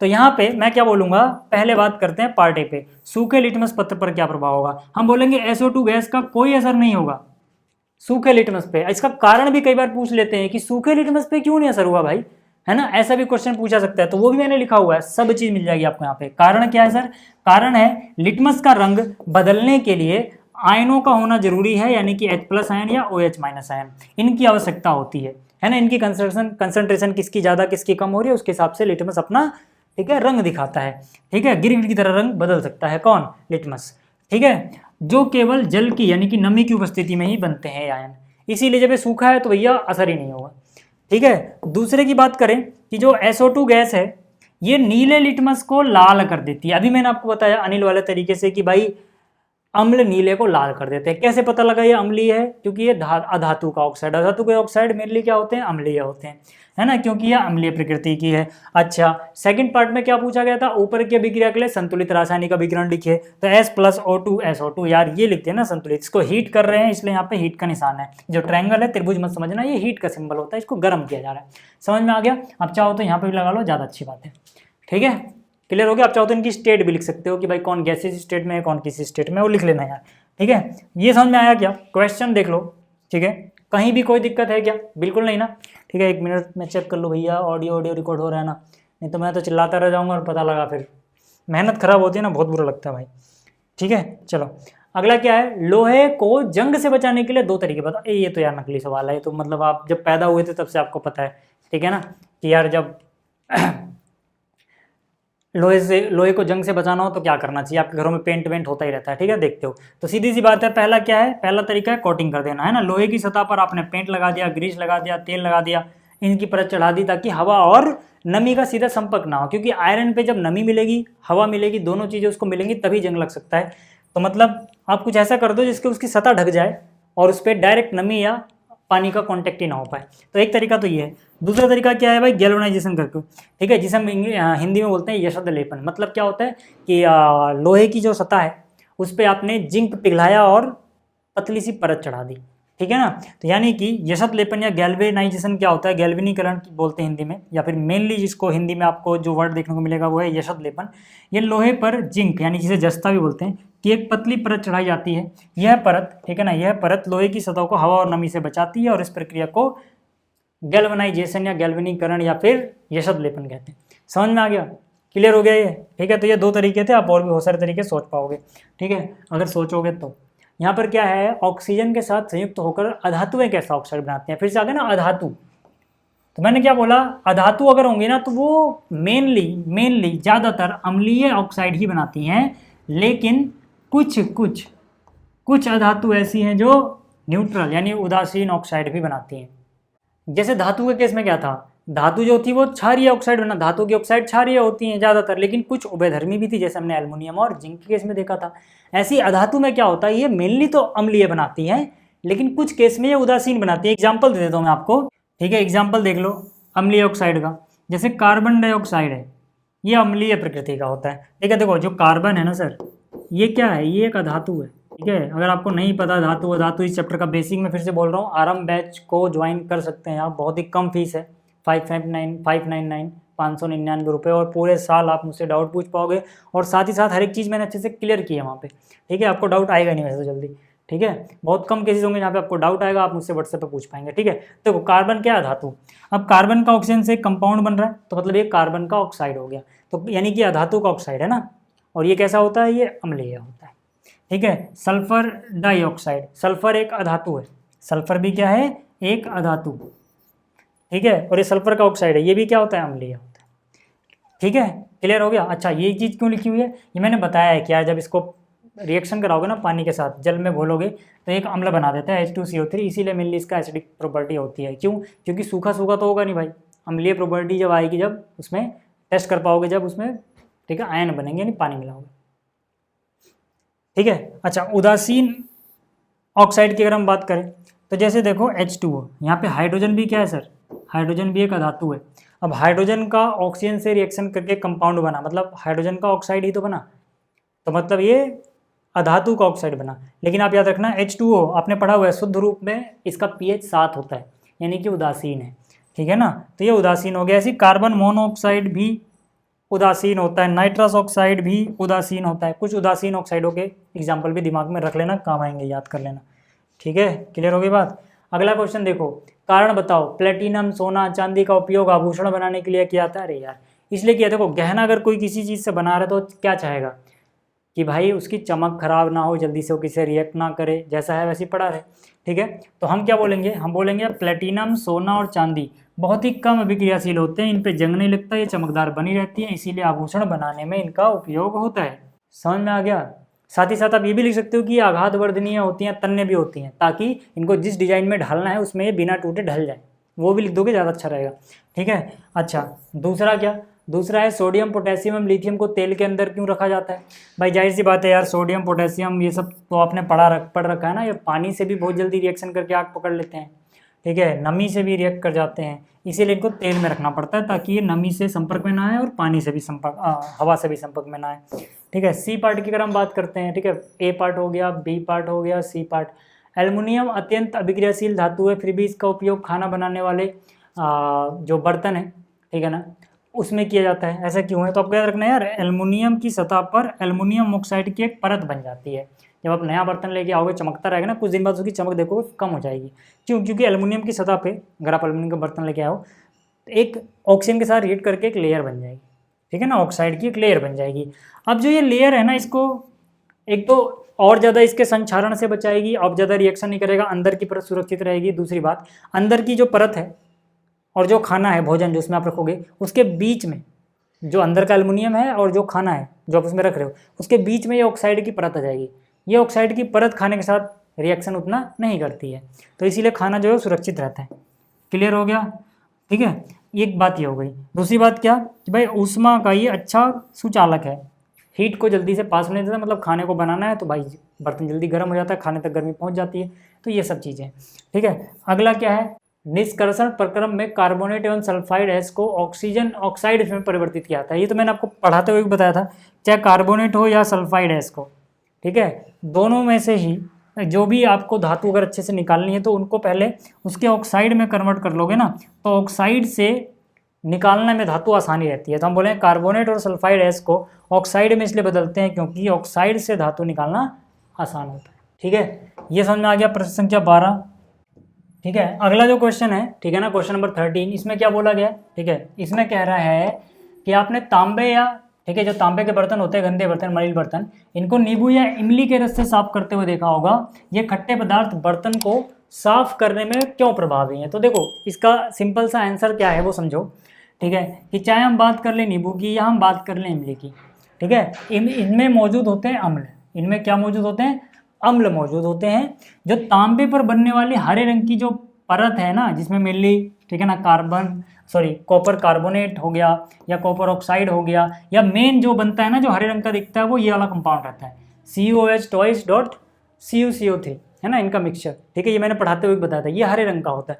ठीक है, जो हरे रंग की परत आपने अगर तांबे का कुछ इस्तेमाल किया ना, तो कुछ पे हरे कलर के काई जैसा या जंग जैसा जम जाता है, वो मेनली यही कंपाउंड होता है। लेकिन ये जो कंपाउंड होते हैं ना, एसिड से रिएक्ट कर जाते हैं। ठीक है, तो जब आपने नींबू या इमली के पानी से उस बर्तन को धोया तांबे का, तो ये जो चीज़ें हैं ये, ठीक है ना, घुलनशील होती हैं एसिड में, यानी एसिड से रिएक्ट करके, ठीक है ना, घुल जाएंगी, और जब आप पानी उस पर ढेर सारा डालोगे तो पानी के साथ बह जाएगा और बर्तन आपको साफ मिलेगा। एक्स्ट्रा नॉलेज के लिए मैंने देखो ये भी लिख दिया है कि भाई जो नींबू होता है ना, उसमें मुख्यतः साइट्रिक एसिड होता है, साइट्रिक अम्ल होता है, इसका फॉर्मूला होता है C6H8O7। ठीक है, यहाँ पे आपको दिख रहा होगा। और जो इमली होती है ना, टार्मरिंड, इसमें मुख्यतः टार्टरिक अम्ल होता है, टार्टरिक एसिड होता है, जिसका फॉर्मूला क्या होता है, C4H6O6। ठीक है, एक्स्ट्रा नॉलेज के लिए आप चाहो तो याद रखो, नहीं तो कोई बात नहीं, बट नाम याद रखना, भले फॉर्मूला में याद रखो कि नींबू में साइट्रिक एसिड होता है, इमली में टार्टरिक एसिड होता है। ठीक है, ये याद रखना, कई बार पूछ लेते हैं, आपको काम आएगा। ठीक है, ये था क्वेश्चन नंबर 13। अब बात करते हैं जरा क्वेश्चन नंबर 14 की। ठीक है, यहाँ पर देखो क्वेश्चन नंबर 14 में क्या कह रहा है, रासायनिक गुणधर्मों के आधार पर, यानी केमिकल प्रॉपर्टीज़ के बेस पे हमें क्या बताना है, धातुओं और अधातुओं, मेटल्स एंड नॉन मेटल में डिफरेंस बताना है, अंतर बताना है, विभेद करना है। तो धातु की अगर मैं बात करूं तो मैंने पढ़ाया भी था आपको कि धातुएं क्या होती हैं, इलेक्ट्रॉन त्याग कर धनायन बनाती हैं। तो यहाँ पे धातुएं क्या कर रही हैं, इलेक्ट्रॉन त्याग रही हैं और धनायन बना रही हैं, यानी कैटायन। ठीक है, अगर दूसरे की हम बात करें तो इलेक्ट्रॉन ग्रहण करेंगी, धातुएं क्या करेंगी, इसका उल्टा, ये मेनली इलेक्ट्रॉन ग्रहण करके क्या बनाती हैं, ऋणात्मक आयन बनाती है। ठीक है, मेनली, ठीक है, ज़्यादातर, कुछ अपवाद भी हैं, एक्सेप्शनल भी हैं, बट अभी, ठीक है ना, सिंपली जो ट्रेंड है उसको देखो। अगला क्या है, ऑक्सीजन के साथ अभिक्रिया करके जो धातु है वो मेनली क्षारीय ऑक्साइड बनाती हैं, जैसे सोडियम ऑक्साइड। हालांकि ये कभी कभी उभयधर्मी भी बनाती हैं, जैसे एल्युमिनियम ऑक्साइड था, जिंक ऑक्साइड था, वो भी चाहो तो लिख सकते हो कि ये कभी कभी उभयधर्मी ऑक्साइड भी बनाती हैं, जैसे जिंक और एल्युमिनियम के केस में। ठीक है, और जबकि यहाँ क्या होता है, यहाँ ये होता है सर, ऑक्सीजन के साथ अभिक्रिया करके या तो अधातु, अगर कोई अधातु है तो या तो वो अम्लीय ऑक्साइड बनाएगी या फिर वो उदासीन भी बना सकती है। अम्लीय ऑक्साइड का एग्जाम्पल है कार्बन डाइऑक्साइड, सल्फर डाइऑक्साइड। उदासीन का एग्जाम्पल है H2O CON2। ठीक है, ये हमने थोड़ी देर पहले भी देखा था अभी उदासीन के बारे में। ठीक है, तीसरा क्या है कि धातुएं अम्लों से अभिक्रिया करके हाइड्रोजन गैस विस्थापित करती हैं, है ना, खास करके वो धातुएं जो हाइड्रोजन से अधिक अभिक्रियाशील है उनकी बात की जा रही है। अभी हम देखा था ना अभिक्रियाशीलता श्रेणी में कौन सी धातु हाइड्रोजन को डिस्प्लेस कर देगी, कौन सा नहीं कर पाएगी। यहाँ पे जो कर देगी उसकी बात कर रहे हैं। ठीक है ना, जैसे कि यहाँ पर देख लो। ठीक, अच्छा, अधातुएं प्राय अम्लों से अभिक्रिया करती ही नहीं है, ज़्यादातर करती नहीं है, एक्सेप्शनल केस हर जगह होता है। ठीक है, जब करेंगी नहीं तो हाइड्रोजन गैस उत्सर्जित नहीं होगी, ये बात क्लियर हो गई। अगला क्या है 15वां सवाल कि व्यक्ति अपने घर में, ठीक है, एक व्यक्ति है जो प्रत्येक घर में सुनार बनकर जाता है, अपने घर में नहीं दूसरों घर में, प्रत्येक घर में सुनार बनकर जाता है।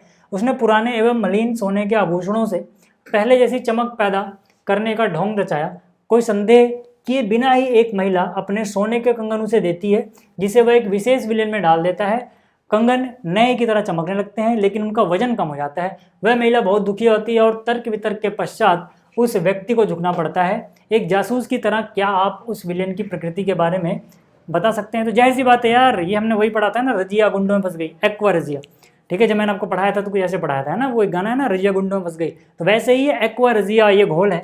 ठीक है, एक्वा रजिया क्या होता है सर, देखो आपने HCl का एकदम कंसनट्रेटेड, पानी वानी नहीं मिला हुआ है, शुद्ध HCl लिया, ताज़ा बना हुआ घोल, और नाइट्रिक एसिड लिया HNO3, और इनका एक घोल बनाया किस अनुपात में, 3:1 में। 3:1 समझ रहे हो? 3:1 का मतलब है कि अगर आपने HCl 3 हिस्से इस्तेमाल किए हैं, या यूँ मान लो, आपको लीटर में जल्दी समझ में आ जाएगा, 3 लीटर इस्तेमाल किया है तो HNO3 1 लीटर इस्तेमाल करोगे, यानी कि 3 लीटर या 3 भाग। ठीक है, अब ये 3 लीटर ही जो होना जरूरी नहीं है, मतलब इसका 3 गुना होना चाहिए। ठीक है, ये समझाने के लिए। ठीक है, अगर आपने 3:1 में इन दोनों को मिलाया, ठीक है, और ये कंसनट्रेटेड होने चाहिए, तो इनका जो घोल बनेगा ना, उस घोल का नाम होता है एक्वा रेजिया, रॉयल वाटर। ठीक है, एक्वा रेजिया। ठीक है, तो ये विलयन क्या काम कर सकता है सर, ये चाहे सोना हो, चाहे चांदी हो, इवन प्लेटिनम हो, उनको अपने अंदर घोल सकता है। ठीक है, तो होता क्या है कि मान लो किसी ने, ठीक है ना, थोड़े पुराने गहने थे, उनकी चमक थोड़ी फीकी हो गई है। ठीक है, अब ये सुनार गया और वो मान लो सोने के आभूषण को एक्वा रेजिया वाले घोल में डाल दिया। जब ये डालेगा तो उसकी जो ऊपर की परत होगी, क्योंकि एक्वा रेजिया उसको घोल सकता है अपने अंदर, वो घुल जाएगा, और जो नीचे की परत होगी वो गहने की एकदम साफ होगी। तो गहना चमकने तो लग जाएगा, लेकिन क्योंकि अब कुछ हिस्सा घुल गया है तो उसका वजन तो कम हो जाएगा ना। ठीक है, तो वही रीजन आपको यहाँ पे लिखना। हम बोलेंगे सोने के आभूषण जब, ठीक है, टार्निश्ड यानी मलिन या थोड़ा फीके दिखते हैं, तो ठीक है, धुंधले दिखते हैं, तो धोखेबाज सुनार उन्हें एक विशेष अम्लीय विलयन में डाल देता है। यह विलयन क्या होता है, एक्वा रेजिया। अब ऐसे सुनार को धोखेबाज बोलना इतना सही भी नहीं है, पर लोग खुद जा रहे हैं करवाने, उसमें सुनार की गलती है। ठीक है, बट कोई बात नहीं। ठीक है, हो सकता है गलती हो भी वो खुद, क्योंकि उन्हें बताना चाहिए कि कुछ चीज़ें घुल जाएंगी, तो शायद वो पूरा बताते नहीं है। यहाँ पे तो बोल सकते हैं कि वो धोखा दे रहे हैं। ठीक है, तो यह विलयन क्या होता है, एक्वा रेजिया, जिसमें HCl और HNO3 का 3:1 में मिक्सचर होता है। यह विलयन सोने जैसी अत्यंत अभिक्रियाशील धातु को भी घोलने की क्षमता रखता है। और खास बात पता है क्या है, अगर अकेले अकेले इनको ये काम करने को बोला जाए ना, कि भाई अकेले HCl है, कितना भी कंसनट्रेटेड HCl ले लो, सोने को नहीं घोल पाएगा, प्लेटिनम को नहीं घोल पाएगा। ऐसे ही अकेले HNO3 भी ऐसा नहीं कर पाएगा, लेकिन इनका मिक्सचर ऐसा कर लेता है, और वो भी एक खास अनुपात में। समझ में आ गया? और इसीलिए क्योंकि वो कुछ परत घुल गई तो वो चमकदार तो दिखने लगता है, लेकिन उसका वजन कम हो जाता है क्योंकि वो कुछ चीज़ घुल गई है। ठीक है, तो ये बात भी समझ में आ गई होगी आपको। ठीक है, अगला क्वेश्चन देखो। अगला क्वेश्चन है, गर्म जल का टैंक बनाने में तांबे का उपयोग होता है, परंतु लोहे की मिश्र धातु का नहीं। इस्पात, इस्पात क्या है, लोहे, स्टील यार, इस्पात मतलब स्टील, स्टील। ठीक है, स्टील का नहीं, इसका कारण बताओ। तो यार एक सीधी सी बात है भाई, अब गर्म जल का टैंक है ये, ठीक है, तो जो गर्म जल का टैंक होगा ना, उससे आसानी से स्टील रिएक्शन कर जाएगा और जंग खा जाएगा। ठीक है, इसीलिए उसका इस्तेमाल नहीं करते। लेकिन जो पानी के साथ तांबा है ना, वो इतनी आसानी से रिएक्शन नहीं करता गर्म पानी से भी। ठीक है, तो हम बोलेंगे गर्म जल का टैंक बनाने में तांबे का उपयोग किया जाता है, क्योंकि तांबा पानी या भाप के साथ अभिक्रिया नहीं करता है, जबकि स्टील यानी जो लोहा से स्टील बनाया गया, यानी इस्पात, ठीक है, जो कि लोहे की एक मिश्र धातु है, पानी की भाप से अभिक्रिया करके तेजी से जंग खा जाता है। इसीलिए हम ना जो टैंक वगैरह है उसमें क्या करते हैं, ठीक है, हम ट्राई करते हैं कि वो तांबे का बनाया जाए, ठीक है, पानी भी दूषित होने से बचा रहेगा और वो टैंक ज़्यादा दिन तक भी चलेगा। ठीक है, तो आपको उम्मीद कर रहा हूँ कि क्वेश्चन सारे समझ में आ गए होंगे। टेलीग्राम पे आपको एक पीडीएफ मिल जाएगी, टेलीग्राम पे जाना, हिंदी मीडियम अकेडमी सर्च करना, ठीक है, वहाँ मिल जाएगी। तो इस वीडियो में इतना, जल्दी मिलेंगे अगली वीडियो में। इस वीडियो को देखने के लिए धन्यवाद।